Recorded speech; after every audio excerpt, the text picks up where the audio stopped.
I'd like to take a minute to discuss autoimmune conditions and how they come to be developed later in life.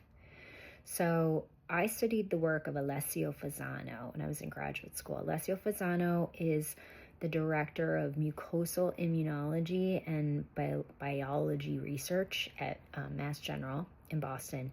He's also a medical professor at the Harvard Medical School. He's a pediatric gastro doctor.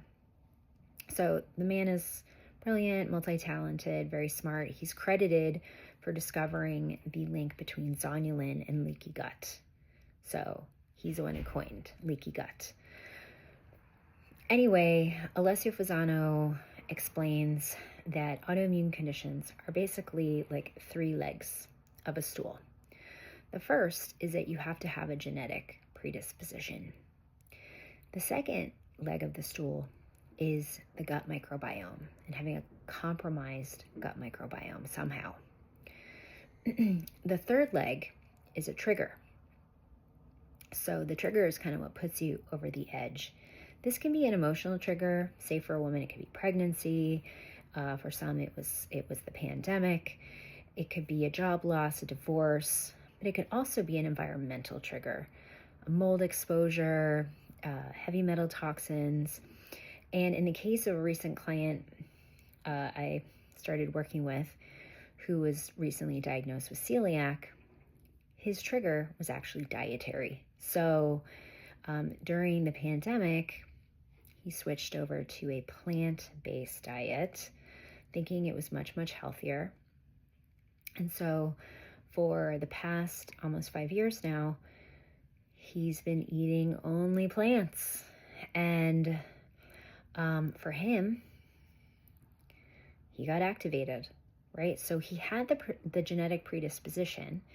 He tells me that his mom has always had gut issues and had esophageal things. His grandmother died of stomach cancer. So this person is anonymous, nameless, but it's so interesting if you start thinking about your own autoimmunity and thinking like, where did this come from? Again, it's genetic predisposition.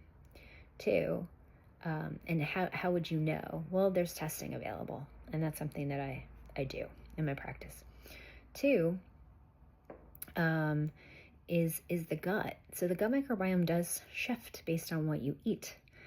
And it can also shift if you're taking certain medications, specifically antibiotics will really shift your microbiome.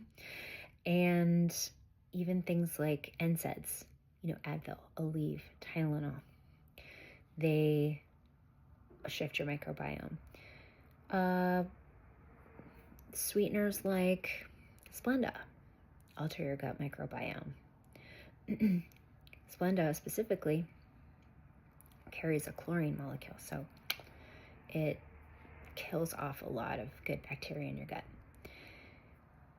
If you have never looked at your stool to see how you're doing there in your gut microbiome, you should consider doing a microbiome test, stool test. So there's some really good gut tests out there that are available for you to do.